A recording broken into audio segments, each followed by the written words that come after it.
요수아 17장 14절에서 18절까지 말씀 346페이지 구약성경 346페이지 되겠습니다. 계속합니다. 14절입니다. 요셉 자손이 여호수아에게 말하여 이르되 여호와께서 지금까지 내게 복을 주심으로 내가 큰 민족이 되었거늘 당신이 나의 기업을 위하여 한 제비 한 봉깃으로만 내게 주심은 어찌함입니까? 하니 여호수아가 그들에게 이르되 내가 큰 민족이 되므로 에브라임 산지가 내게 너무 좁을진데 브리스 족속과 르바임 족속의 땅 천림에 올라가서 스스로 개척하라 하니라. 요셉 자손이 이르되 그 산지는 우리에게 넉넉하지도 못하고 골짜기 땅에 거주하는 모든 가나안 족속에게는 벤스완과 그 마을들에 거주하는 자이든지 이스라엘 골짜기에 거주하는 자이든지 다 철병거가 있나이다 하니 요수아가 다시 요셉의 족속 곧 에브라임과 므낫세에게 말하여 이르되 너는 큰 민족이요 큰 권능이 있은즉 한 분깃만 가질 것이 아니라 그 산지도 내 것이 될지니 비록 산림이라도 내가 개척하라 그 끝까지 내 것이 되리라. 가나안 도석이 비록 철병거를 가졌고 당할지라도 내가 능히 그를 쫓아내리라 하였더라. 아멘. 할렐루야. 하나님께 타인공부의 예배로 영광 돌리는 사랑하는 성도님들 한 분 한 분 머리 위에 하나님의 한량없는 은혜와 축복이 가득하기를 주님의 이름으로 축원드립니다. 자, 우리가 앞 시간에는 유다 지파에 대해서 말씀을 나눴죠. 자, 오늘은요 요셉 지파에 대해서 말씀을 나눕니다. 요셉 지파에 대해서 우리가 나눌 때에 생각했던 게 16장에 보면은 에브라임 지파를 이야기하면서 지난주에 믿음의 명문 가정은 세워주는 것이 쉽다 어렵다? 어렵다. 그래서 첫 신앙이 믿음으로 대물림되는 것은 쉽지 않다. 왜?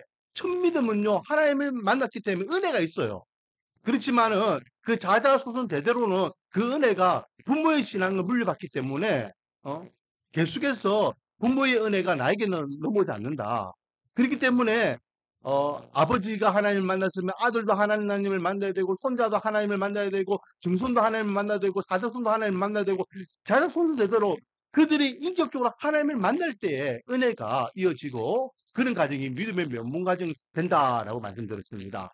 그게 우리 지난주에 에브라임 산지, 에브라임 족속에 대한 말씀이었죠. 자, 사실은요, 이 16장과 17장은 같이 묶어서 생각해야 됩니다. 한 지파이죠, 사실은. 누구 지파입니까? 요셉 지파입니다, 요셉. 요셉 지파가 요셉을 통하여 하나님께서 은혜를 받아 에브라임 지파와 므낫세 지파라는 두 지파로 기업을 나누어 가지게 되는 엄청난 은혜를 받게 되죠. 뿐만 아니라 므낫세 같은 경우에는 동쪽과 서쪽에 양쪽의 기업을 또 받는 유일한 지파로 등극하게 됩니다. 땅으로 차지하면 이 두 족속이 얻었던 땅은요, 이스라엘 백성들 전체가 얻었던 땅의 3분의 1 이상이에요. 엄청난 땅을 이 두 족속, 엄밀히 이야기하면 요셉 자손이 가지게 되는 것을 보게 됩니다. 자, 이 정도만 되면은 우리가 야 요셉은 진짜 축복받았구나 라고 생각할 수 있지만 지난주에도 우리가 말씀 나눴지만 이 믿음의 유산이 계속해서 이어지기는 어렵다는 것을 오늘 본문을 통해서 다시 한번 절감하게 되는 것을 보게 됩니다. 자, 오늘은요 16장 17장을 마무리하는 말씀이라고 생각하면 되는데 그래서 14장의 14절에 보니까 요셉 자손이라고 되어 있어요. 요셉 자손은 이 두 지파를 같이 묶어서 이야기한다는 걸 알 수 있겠죠. 므낫세 지파, 에브라임 지파 이 둘이를 같이 묶어서 이야기합니다. 그들이 여호수아에게 말하여 이르되 여호와께서 지금까지 내게 복을 주심으로 내가 큰 민족이 되었거늘 당신 나의 기업을 위하여 한 제비 한 분깃으로만 내게 주시면 어찌입니까? 자, 뭘 이야기합니까? 지금까지 하나님께서 우리에게 은혜를 주셔가지고 다른 지파들보다 우리가 더 풍성한 땅을 차지했다. 그런데 막상 그 땅을 이렇게 딱 분배받는 걸 보니까 한 지파에 한 곳, 그리고 그 지파에 또, 가족대로 또, 이렇게, 수대로 이렇게 나누다 보니까 한 분기밖에 안 되는 거예요. 그것이 에브라임과 문화 지파의, 어떤 불만 아닌 또 불만이 되는 겁니다. 다른 지파들에 비해서 월등히 더 많은 기업을 받았음에도 불구하고 여전히 이들은 뭘 하고 있다? 따라하겠습니다. 욕심을 부리고 있다. 욕심을 부리고 있는 거예요. 자, 오늘 제목이 뭡니까? 그렇죠. 요새 자손들의 어리석은 모습을 우리가 볼 수 있는 거예요. 믿음의 면문가정을 세우지 못하는 모습이 여기 있는 거예요. 왜? 요새 자손이요, 나중에, 큰 민족을 이루지 못하고 유다 자손이 큰 민족을 이루느냐? 믿음의 대물림이 이어지지 못하기 때문에 그런 거예요. 가나안 땅을 차지할 때는요, 어느 지파보다도 큰 지파였고 큰 기업을 받았는데 결국은 이 두 지파는 역사의 현장이 없어지고 유다 지파가 살아남게 되는 것을 보게 됩니다. 이 어리석은 첫 번째 이유가 뭐라고요? 첫 번째 이유가 욕심이에요. 따라하겠습니다. 받은 것에 만족하자. 받은 것에 만족해야지. 옛날에 예수 우화이는 이야기들이 많이 있죠. 내가요, 고기 하나를 얻어가지고 막 이렇게 신나가지고 가고 있어요. 야, 오늘은 배부르게 이것을 먹고, 이거 막 가는 겁니다. 그러다가 이제, 다리를 건너게 돼요. 다리를 건너는 데에 어떤 또 다른 개가 지 입에 있는 것보다 더 큰 걸 물고 있는 거예요. 어? 야, 남의 손에 있는 떡이 더 커 보인다고. 더 맛있어 더 커 보게 보이는군요. 가만히 보니까 그 물고 있는 개는 좀 만만해. 어, 내가 조금 협박하고 좀 어르렁거리면은 저놈 깨갱하고, 놀라가지고 그 고기를 떨어뜨리고 도망갈 것 같아. 한번 해볼 만한 것 같아. 그래서 이놈이 어떻게 합니까? 어? 있는 힘껏 와와 지키기 시작하는 겁니다. 어떻게 되었을까요? 집에 있던 고기가 떨어져가지고 그 강물에 빠진 거예요. 그 강물에 비친 게 다른 놈이 아니라 지 얼굴이었잖아요. 욕심을 부리니까 입에 있는 거 놓치게 되는 겁니다. 이솝 이야기의 얘는 그 교훈은 그거잖아요. 욕심 부리지 말라는 거예요. 네가 가지고 있는 것에 만족해라는 거잖아요. 지금 요새 지파를 향한 말씀도 똑같은 말씀이에요. 이들은요 욕심을 부리고 있는 거예요. 욕심. 그런데 이 욕심이요, 이 욕심이 우리에게는 없는지 한번 보겠습니다. 여러분 없습니까? 어?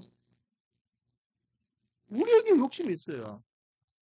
이것을 하도 신약 성경으로 넘어가면 정욕이라 그래요. 정욕. 이 정욕은 모든 걸 다 포함하고 있죠. 어? 물욕, 명예욕, 권력, 그리고 성욕, 물질욕, 뭐 이런 것들 다 포함하고 있는 거예요. 요즘은 유행하는 그 건강, 이것도 욕심이잖아요. 내가 좀 더 건강하게, 좀 더 오래 살게, 좀 더 예쁘게, 좀 더 멋지게 살아가려고 하는 이 욕심이에요. 저는 요즘 이게 제가 염색을 지금 안 하고 있잖아요. 지금 버티고 있는 겁니다. 지금 우리 집에 네 여자 중에 두 여자가, 아니 네 여자인가? 어, 어, 염색하라고 그래 하고 있어요. 염색을 계속 하라는데 저는 안 하고 있는 거예요. 지금 한 달 정도부터 안 하고 있어요. 집에도 염색약이 있는데도 안 하고 있어요. 왜냐하면은 이제 제가 50이 되니까 내 나름대로 머리 흰 사람들도 좀 멋져 보이는 거야. 그 중후해 보이는 거고. 그래서 지금 나는 그걸 볼 때마다 흰머리 있는 게 좀 보기 좋아요. 아유, 참,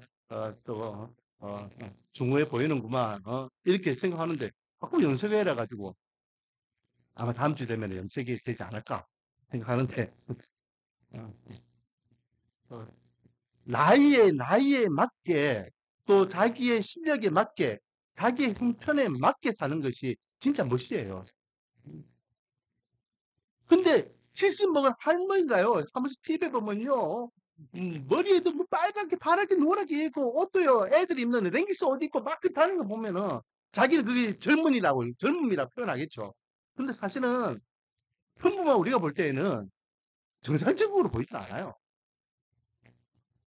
반면 또 어린아이가요, 너무 할배같이 다니는 것 또한 정상적으로 보이지 않잖아요. 없는 사람이 있는 사람처럼 하는 것도 정상적이지 않고, 또 있는 사람이 너무 없는 것 같이 보이는 것도 정상적이지 않아요. 배운 사람이 못 배운 것 같은 것도 정상적이지 않고, 못 배운 사람이 배운 척 하는 것도 정상적이지 않아요. 자기 수준에 맞게 표현하고 생활하고 사는 것이 가장 정상적이다. 왜 욕심을 부립니까? 왜? 욕심 부리는 이유가 뭐지 있습니까? 마귀는요, 이 인간이 제약된 이 욕심을 가장 많이 공격합니다. 더. 자, 만족하지 마. 네가 조금 더 노력하면 안 돼. 그래서 물욕을 집어넣고, 권력을 집어넣고, 명예욕을 집어넣고, 사람들이 인정받게 하기 위해서 자꾸 우리를 부채질하면서 거기에 욕심의 제약에 물들어요. 그래서 한심은 뭐라 했습니까? 우상숭배를 했습니다. 구약 성경에서의 우상숭배는 어떤 형상의 우상들에게 절하는 게 우상숭배였지만 신약 시대의 우상숭배 개념은 뭔지 아십니까? 자, 신약 시대의 우상숭배 시작. 신약 시대 때의 우상숭배는요, 따라하겠습니다. 내 마음에 하나님 외에 다른 것을 두는 거. 내 마음에 하나님 외에 다른 것을 두는 그 자체가 다 우상숭배예요. 내 마음에 다른 것이 지금 중심을 자리 잡고 있다. 그럼 그게 우상숭배란 말이에요. 겉으로는 내가 열심히 하나님 믿는 척 하면서 내 중심에는 다른 것이 없구나. 다른 게 있으면 안 된다는 거죠. 예배를 열심히 드리고 있는데 지금 내 마음에는 집에 있는 꿀단지가 기억나고 있으면 그 꿀이에요. 우상숭배라는 거예요. 여러분들에게는 지금 그 마음에 무엇이 자리 잡고 있습니까? 마귀는요, 그것을 자꾸만 우리에게 부채질하고 있어요. 더, 조금만 돼. 괜찮아. 여기에 현혹되면은 하나님을 잃어버리게 돼요. 자, 에브라임, 므낫세. 다른 지파에 비하면요, 부러울 만큼 넓은 땅, 제가 저번에 사진 보여드렸잖아요. 그 중반에 있는 그 큰 땅을 에브라임 차지했고, 므낫세 같은 경우에는 동쪽과 서쪽의 땅, 그 큰 땅을 차지했잖아요. 만족해야죠.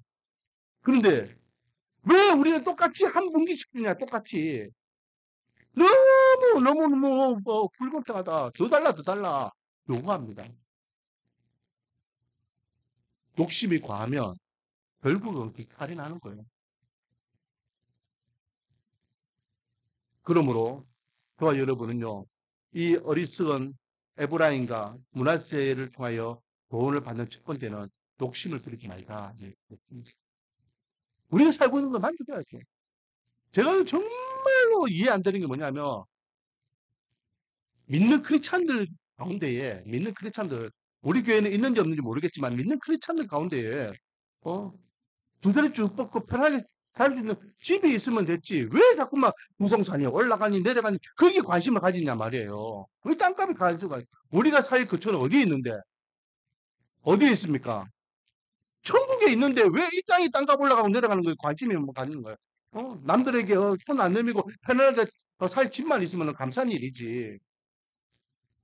세상 사람들은요, 이 땅의 것이 마지막에 생각하니까 여기서라도 한 벽 한 벽 더 늘리기 위해서 발버둥 사는 거예요. 근데 우리는 이 땅의 것이 다가 아니잖아요. 이 땅에 비교할 수 없는 것이 천국에 있고 그 천국 것이 바로 저와 여러분의 것임을 믿으시기 바랍니다.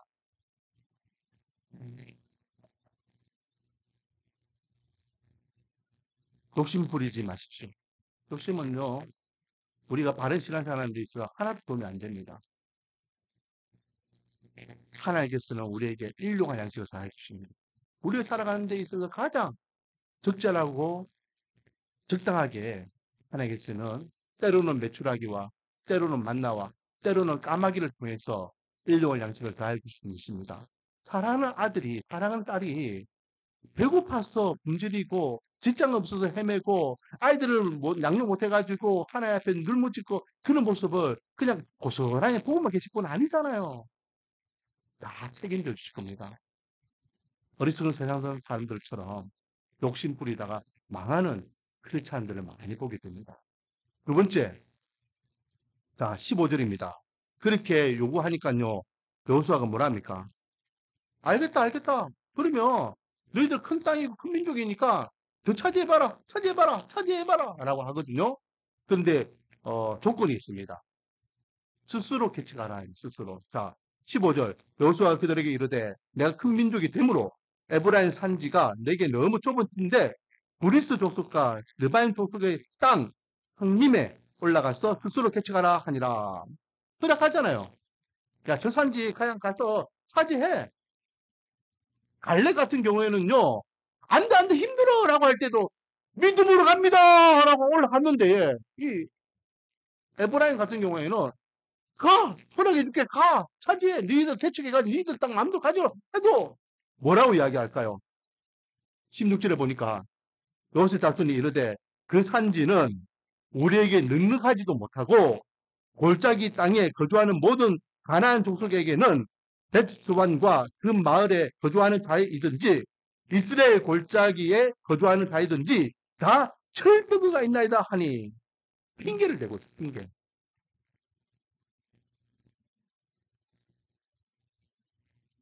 두 번째 우리에게 주시는 교훈이 뭘까요? 바로 핑계 대지 말자. 세 가지를 핑계 대고 있습니다. 첫 번째는요.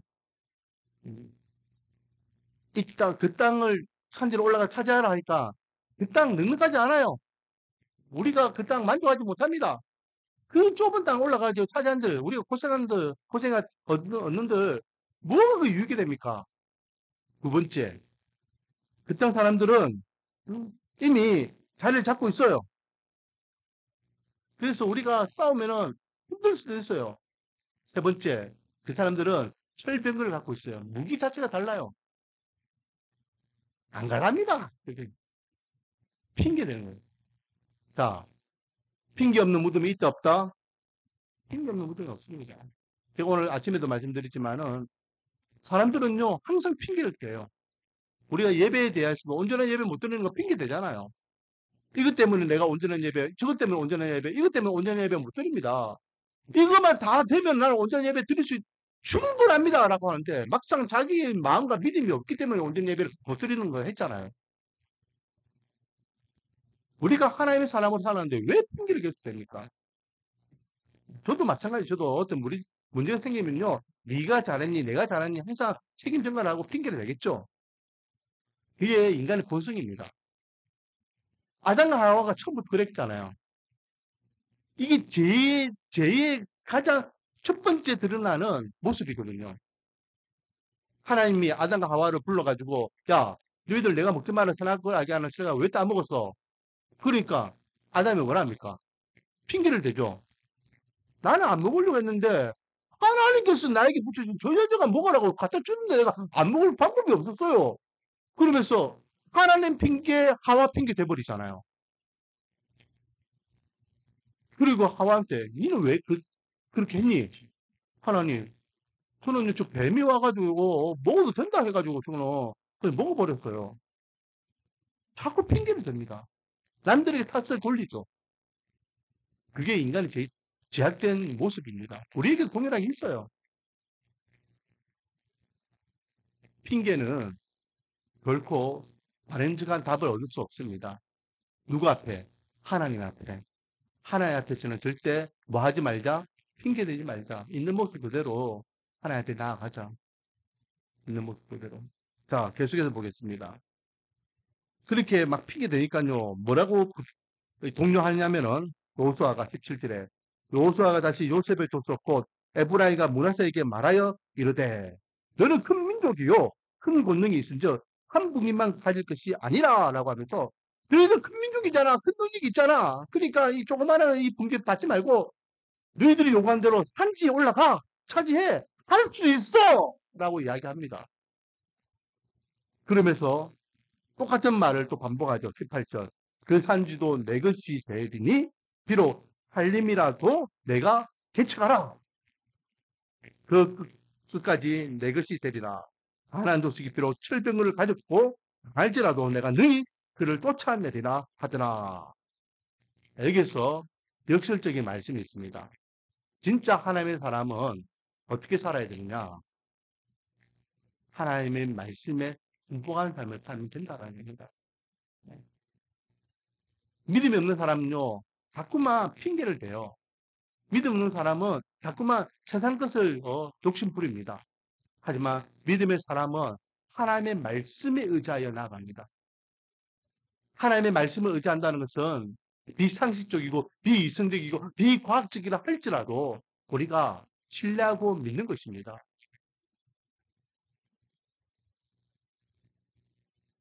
베드로를 한번 생각해 보세요.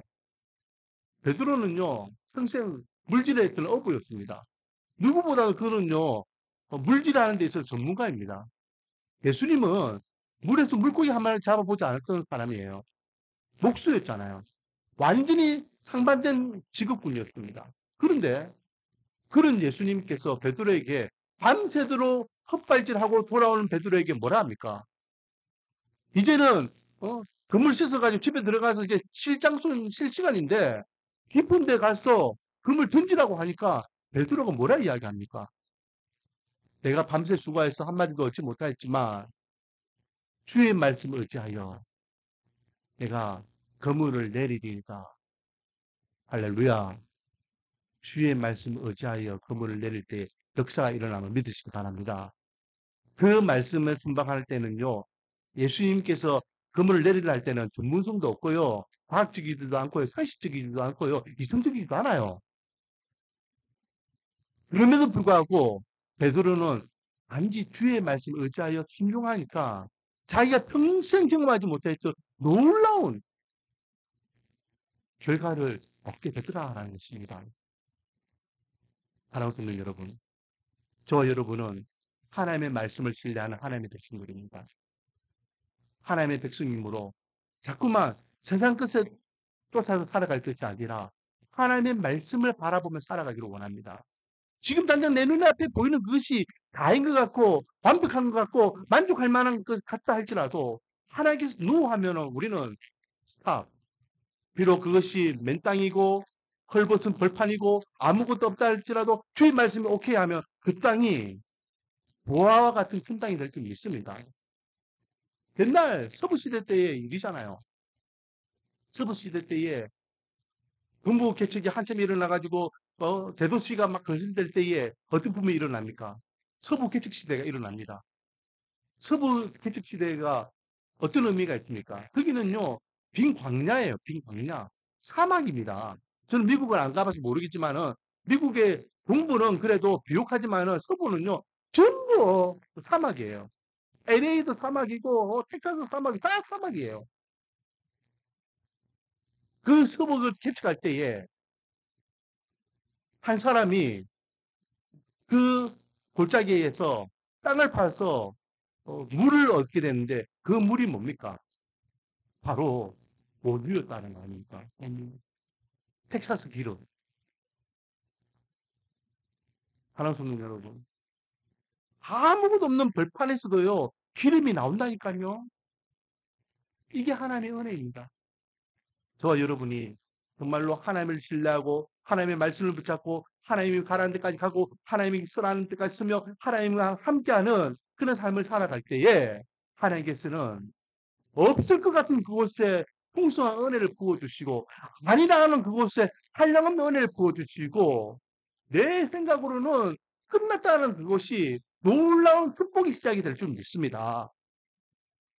2024년, 2023년 마지막 한 달입니다.